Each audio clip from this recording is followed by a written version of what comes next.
माळशिरस तालुक्याचे आमदार उत्तमरावजी जानकर साहेब यांना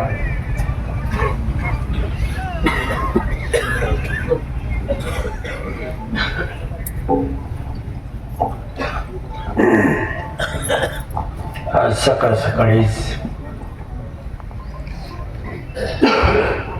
अजितदादांच्या निधनाची बातमी समजली.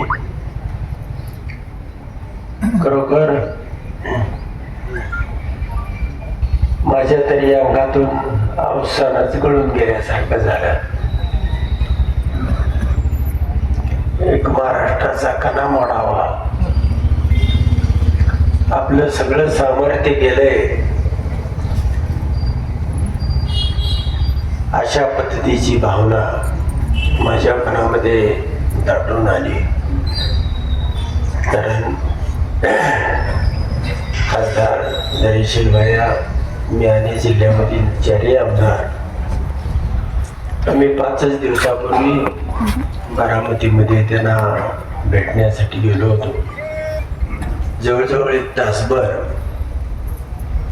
सगळ्या विषयानं आमच्याबरोबर दादांनी चर्चा केली आणि या पुढच्या काळामध्ये आपण कशा पद्धतीनं काम करायचं आहे त्याची चर्चा झाली होती. खरोखरच महाराष्ट्र घडवण्यामध्ये सकाळी 6 वाजल्यापासून काम करणारा हा नेता किंवा असा नेता महाराष्ट्राला कधीही मिळणार नाही. सातत्यानं आपल्याच कामामध्ये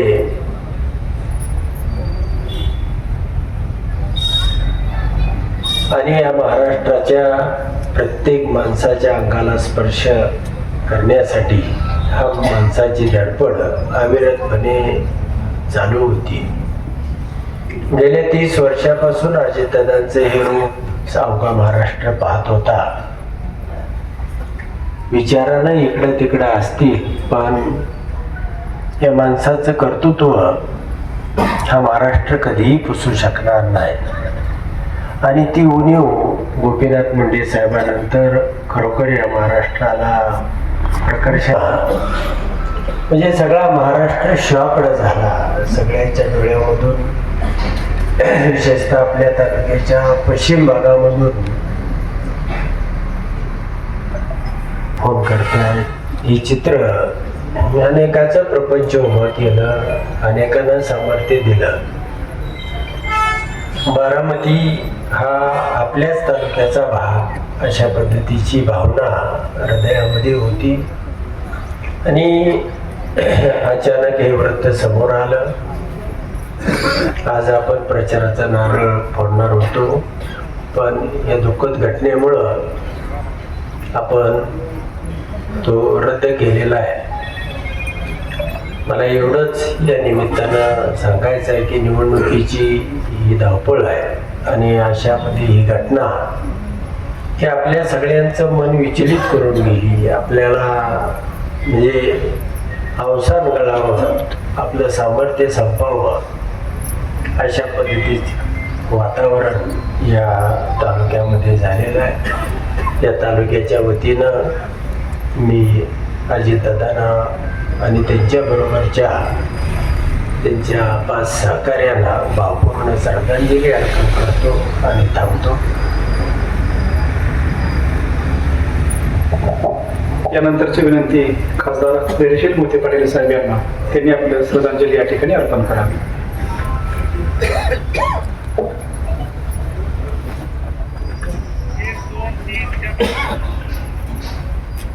राज्याचे उपमुख्यमंत्री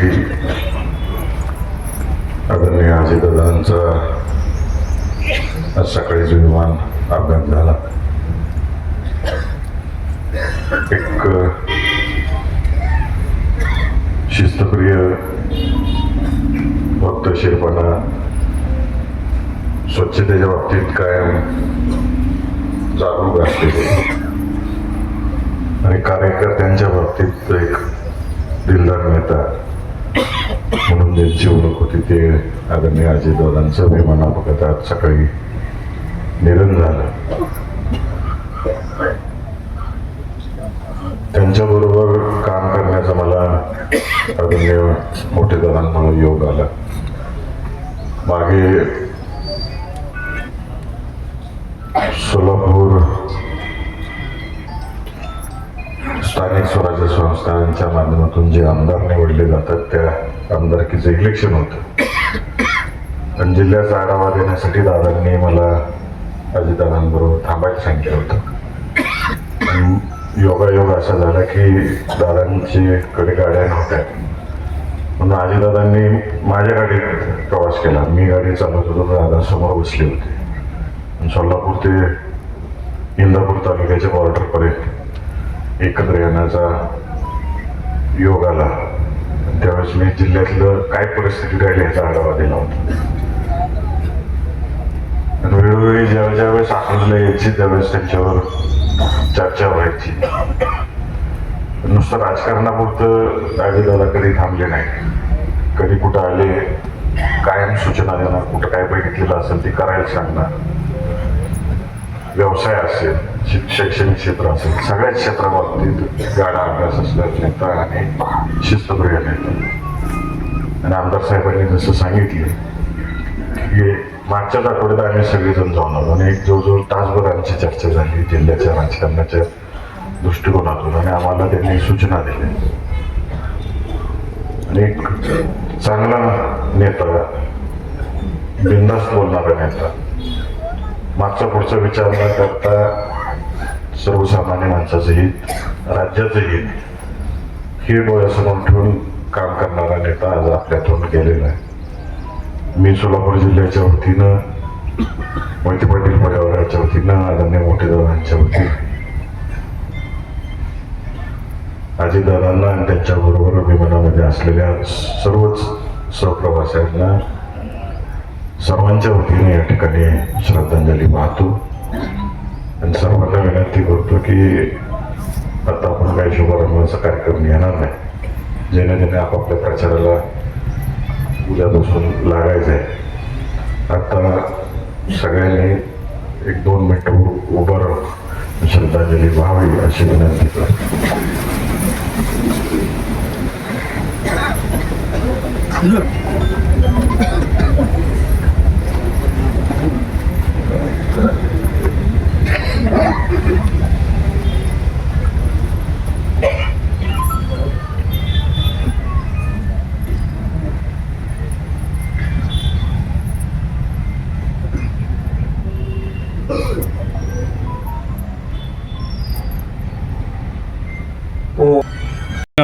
मी प्रथमतः कुटुंबियाच्या वतीनं आदरणीय विजयसिंह मोहिते पाटील साहेबांच्या वतीनं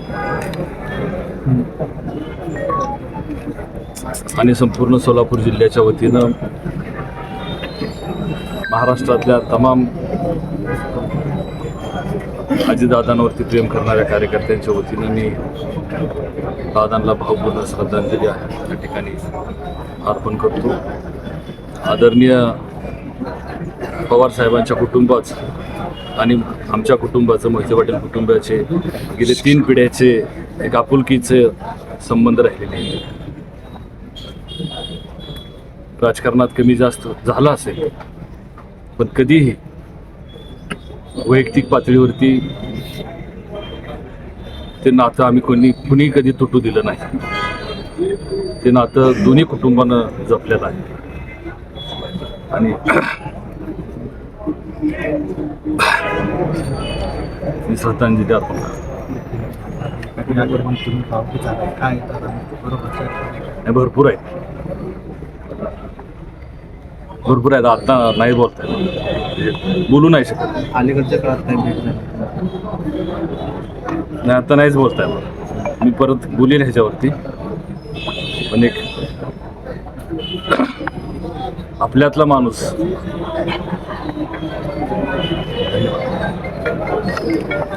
माहिती